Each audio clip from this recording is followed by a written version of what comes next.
यिर्मयाह 29 का 11, क्योंकि यहोवा की यह वाणी है क्योंकि यहोवा की ये वाणी है, यानी परमेश्वर की वाणी है, परमेश्वर की वचन है कि जो कल्पनाएं मैं तुम्हारे विषय करता कि हूँ जो कल्पनाएं मैं तुम्हारे विषय में करता हूं, उसका मतलब परमेश्वर का एक कल्पना है तेरी जीवन के लिए। परमेश्वर तेरे लिए कल्पना कर रहा है, यानी परमेश्वर की कल्पना के विषय है आप। हालेलुया, प्रभु आपके बारे सोच रहा है, प्रभु की कल्पना आप है, आमेन, प्रभु आपके विषय में कल्पना कर रहा है। Hallelujah. Just think about it, digest that thought. आप उस विचार को पचाने का कोशिश कीजिए। It's such a shocking thought। कितना अचंभा करने वाला विचार है वो। जो राजाओं का राजा है, वो प्रभुओं का प्रभु है, वो आपके विषय में कल्पना कर रहा है। आमेन। और आप है जो मस्त कैलेंडर जैसे जी रहा है, मस्त। सोचो परमेश्वर आपके बारे सोच रहा है। मेरे भाई, परमेश्वर आपके विषय में सोच रहा है। वो जिंदा खुदा, बनावटी परमेश्वर नहीं, हाँ, वो जिंदा खुदा, आमेन। वो बनावटी परमेश्वर नहीं जो चर्च बिल्डिंग में बैठकर आप उसको, वो नहीं, जिंदा खुदा। हालेलुया, परमेश्वर जो जिंदा खुदा है, यीशु मसीह, उसको आप चर्च बिल्डिंग में नहीं बैठा सकते मेरे भाई। हाँ, जिसको आप बैठा सकते हैं वो परमेश्वर है ही नहीं। हम बोलेगा फिर चर्च बिल्डिंग के अंदर जो तस्वीर मूर्त सब, वो परमेश्वर नहीं है भाई। वो किसी की मनुष्य की कल्पना है, कारीगरी है।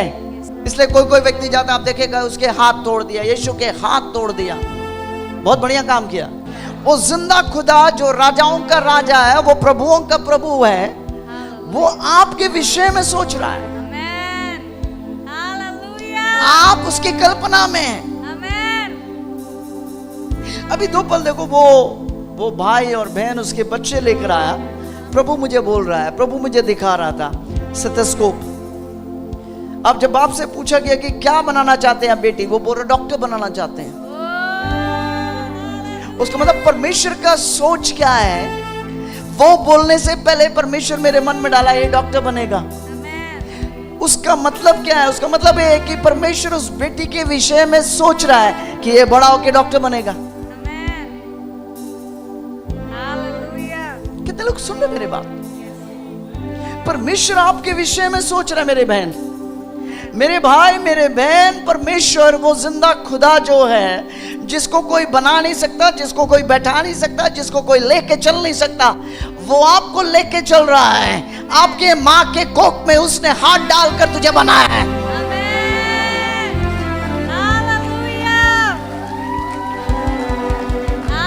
वो आपको जानता है।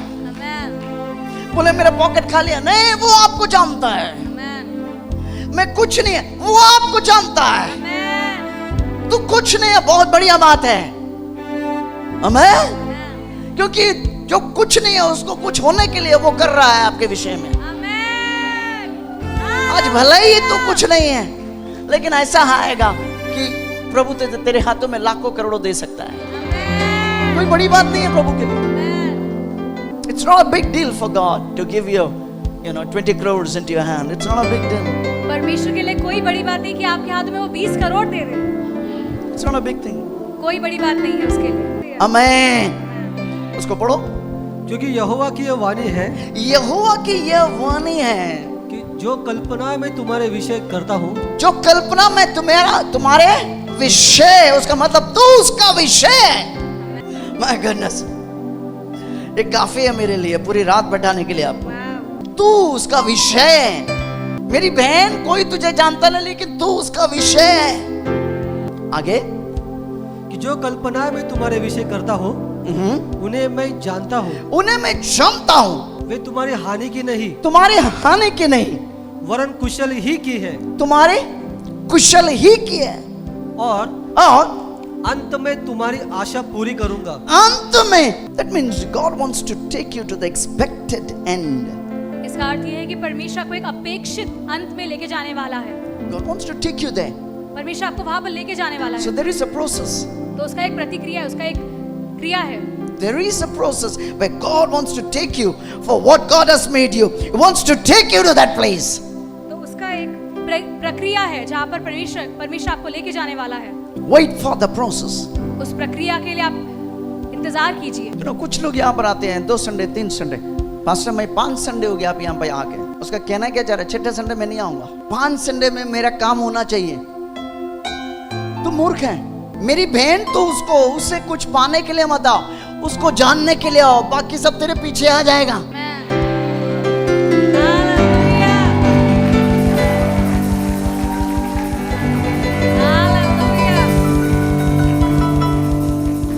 नहीं पास्टर मेरा हाथ है ना उठता नहीं है, दर्द है, तो मैं चाहता हूं कि आप थोड़ा हाथ रख दो, इसको ठीक कर दो। तो अगले संडे मैं छुट्टी ले रहा था, फिर अगली बार दिखाई देगा दूसरे हाथ उठ नहीं सकता, पास्टर क्यों आया, दूसरे हाथ अभी उठ नहीं सकता, उसको भी ठीक कर दो। बहन वो आपके विषय में सोच रहा है, मेरे भाई वो आपके विषय में सोच रहा है। तेरे हाथ उठाना क्या है, तेरे शरीर जो है सिर से लेके पांव तक एक भी बिना रोक से वो रख सकता है, जब तक तू जिएगा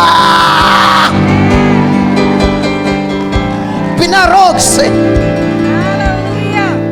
टैबलेट तेरे मुंह में जाएंगे ही नहीं। अब बोलेगा ऐसा कोई जी सकता, बिना ब्लड प्रेशर चढ़ नहीं सकता, डायबिटीज आ नहीं सकता, कैंसर की बात ही नहीं, एड्स की गुंजाइश ही नहीं, ऐसा कोई जीता है? यस, आप उठा के देखो, हाथ उठा के देखो, हाथ उठाओ, ऊपर नहीं रही है।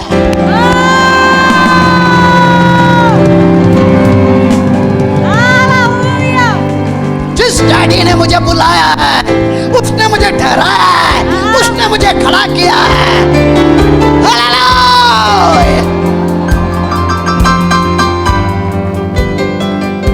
ये कोई बड़प्पन नहीं है, कोई बड़ा बात नहीं है भाई। हर विश्वासी ऐसे बोलना चाहिए, यानी हर व्यक्ति ऐसे बोलना चाहिए, कोई बड़प्पन नहीं है। अगर आपके बाप के पॉकेट में 50 लाख है तो 50 लाख तेरा है भाई। बात को समझा करो, बात को समझा करो भाई, दिमाग को जोर लगा, बात को समझो। जो कुछ तेरा बाप का है सब कुछ तेरा है, वो तेरे लिए है। हमारा प्रॉब्लम क्या, हम संसार के पीछे चले जाते हैं। बाप बोल रहा है संसार के पीछे जा, मेरे पीछे आ जा, संसार तेरे पीछे आ जाएगा। जिस बंदा आपके सामने खड़ा, एक समय मेरे जीवन में रोग था, अस्थमा था, मैं खुद ही रोगी था, लेकिन जब मैं प्रभु के पीछे गया,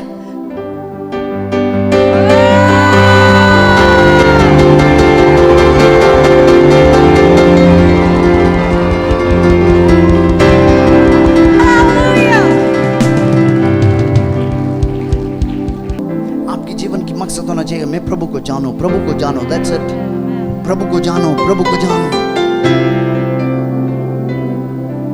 You know, when I look at you, I see जैसे सिर दर्द किसको होता है, सिर दर्द मुझे कभी कभी होता है ऐसा। I also see 42 जी मेरी एज है 42।